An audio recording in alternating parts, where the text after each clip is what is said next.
प्राप्त करने के लिए मैं यहाँ पर तपस्या कर रही हूँ। बोले अच्छा, वो तो हमारे रथ में बैठे हैं। तो वहीं पर अर्जुन ने मंत्र पढ़ दिया और भगवान का 5वां विवाह कालिंदी के साथ हो गया। एक नग्नजित नाम के राजा थे। नग्नजित नाम के जो राजा थे उनकी एक कन्या थी, उसका नाम था नग्नजिती। अब नग्नजित नाम के जो राजा थे उन्होंने शर्त रखी कि 7 बैल उन्होंने रखे और कहा कि इन 7 बैलों की नाक में कोई एक साथ नकेल डाल देगा, उसके साथ मैं अपनी बेटी का विवाह करूंगा। तो किसी और ने तो ऐसा नहीं किया। भगवान द्वारिकाधीश जब वहां गए तो उन्होंने 7 बैलों की नाक में एक साथ नकेल डाल दिया। तो भगवान का विवाह फिर उनकी बेटी के साथ हुआ। एक राजादी देवी नाम की स्त्री थी, राजकाज को संभालती थी। उनकी पुत्री थी लक्षणा, उनके साथ भगवान का विवाह हुआ। मद्र देश के राजा की पुत्री थी, उनके साथ भगवान का विवाह हुआ। इस प्रकार भगवान की 8 पटरानियां हैं। और एक भौमासुर नाम का एक राजा था। उसने क्या किया कि अपने राज्य में जितनी भी कन्याएं थी, उसने सोचा कि इन कन्याओं को अपने कारागृह में बंद करके रखता हूँ और जब ये एक साथ 20,000 हो जाएगी तब इनके साथ एक साथ ही विवाह कर लूंगा। अब 16,100 रानियों को उसने बंदी बना के रख लिया। कन्याएं जितनी भी थी राज्य की सबको बंदी बना के रख लिया। इधर भगवान कृष्ण को पता चला, सत्यभामा के साथ आए, दोनों में युद्ध छिड़ गया।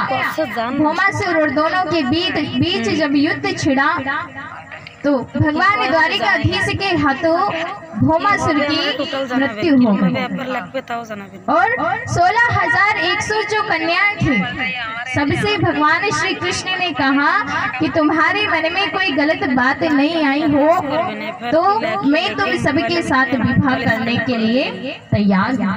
क्योंकि भगवान ने सोचा कि सारी कन्याएं आज भौमासुर के बंदी गृह से निकल करके आई है, कोई भी व्यक्ति इनसे शादी नहीं करेगा।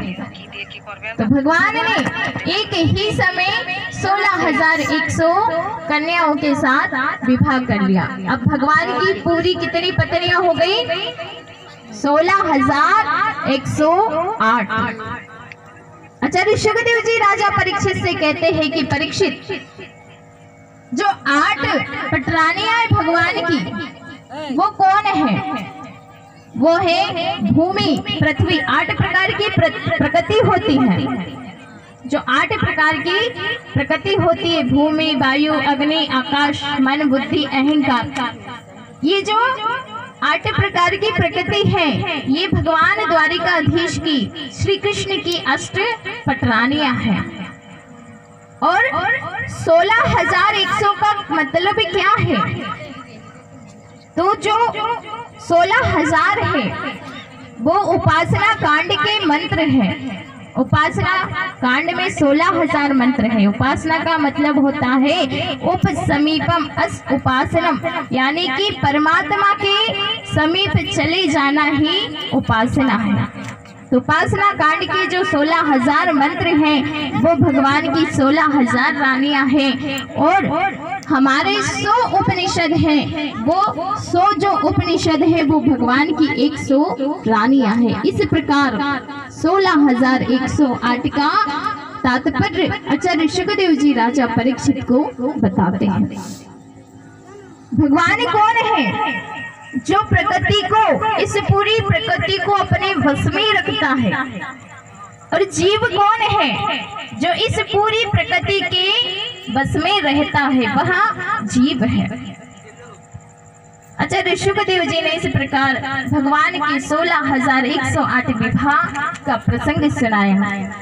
एक बार क्या हुआ कि सभी जितनी भी रानियां थी, जितनी भी भगवान श्री कृष्ण की रानियां थी, सब फुला फुला करके बैठ जाती थी, कोप भवन में चली जाती कभी कभी, तो इतना भगवान श्री कृष्ण से रूठती थी।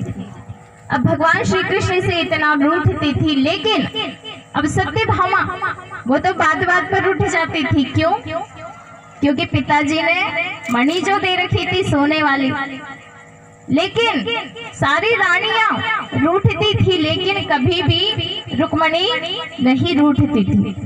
एक दिन भगवान ने सोचा कि रुक्मणी को मैं गुस्सा दिलाऊं, अब क्या करें? तो भगवान ने क्या किया कि रुक्मणी जैसे ही भगवान की कक्ष में आई तो भगवान उदास बैठ गए। उदास जब भगवान बैठे तो भगवान ने कहा, कुछ भी नहीं बोले। रुक्मणी बार बार कहने लगी कि क्या हुआ, कोई बात है? भगवान ने कहा कोई बात नहीं है। तो रुक्मणी ने कहा मुझसे कोई गलती हुई है? तो भगवान ने कहा गलती, गलती पर गलती, गलती पर गलती, ना जाने कितनी गलतियां तुमने की हैं। रुक्मणी ने कहा कि मैंने क्या गलती की है? अब कैसे भी करके भगवान उनको गुस्सा दिला रहे हैं। भगवान ने कहा एक गलती हो तो बताओ, इतनी सारी तो गलती तुमने की है। बोले पहली गलती ये है कि आज तुम्हारे कितने अच्छे अच्छे विवाह के लिए राजकुमार आए और तुमने मुझे ग्वालियर से विवाह कर लिया। जो ये सब शत्रु है हमारे, इनसे डर करके समुद्र में रहता है। फिर कहोगे अजी मैं तो विवाह नहीं करती, मैंने तो इसलिए विवाह कर लिया कि तुम तो देवकी के पुत्र हो, देवकी के पुत्र हो इसलिए विवाह कर लिया। रुक्मणी ने कहा, एकदम शांत चुपचाप खड़ी होकर के सुन रही है। बोले काहे का देवकी का पुत्र? कोई तो कहता है कि यशोदा का पुत्र है, कोई कहता है नंद बाबा का पुत्र है, मेरे तो माता पिता का भी पता नहीं है। अरे तुम अगर कहोगी कि अजय मैं तो विवाह नहीं करती लेकिन इसलिए कर लिया क्योंकि तुम बड़े वीर हो। बोले काहे का वीर? मैं तो समुद्र में डर करके सबसे रहता हूँ। फिर कहोगी कि विवाह इसलिए किया कि तुम बड़े सुंदर हो। बोले काहे का सुंदर? जन्म से ही काला हो और जब से कालिया नाग से युद्ध किया तब से और काला हो गया। बोले अजय विवाह में तो नहीं करती लेकिन इसलिए कर लिया कि जो साधु संत हैं बोले बड़ा गुणगान करते फिरते हैं तुम्हारा, इसलिए विवाह कर लिया। और इस सब के बाद में भगवान द्वारिकाधीश ने रुक्मणी से क्या कहा? इतना सब कहने के बाद कि अभी भी टाइम है, तुम्हारा विवाह शिशुपाल से तय हो गया था, अभी भी टाइम है, मैं जाकर के शिशुपाल से तुम्हारा विवाह करवा देता हूँ। बस रुक्मणी ने इतना ही सुनना था कि वही बेहोश होकर के गिर गई। चवर कहीं गिर गया, बेहोश हो गई। भगवान कन्हैया डर गए। मैंने सोचा था कि ये तो गुस्सा करेगी, लेकिन ये क्या, ये तो बेहोश हो गई। रुक्मणी को अपने चमर से पूरा पसीना पोंछा, उनको लेटाया कक्ष में और कहा कि रुक्मणी मुझे नहीं पता था,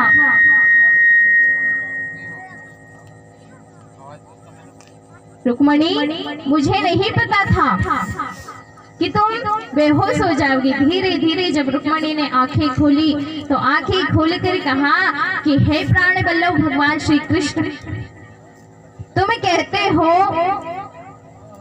कि मैंने किस लिए विवाह किया और तुम कहते हो कि मैं इन सारे शत्रुओं की डर से समुद्र में वास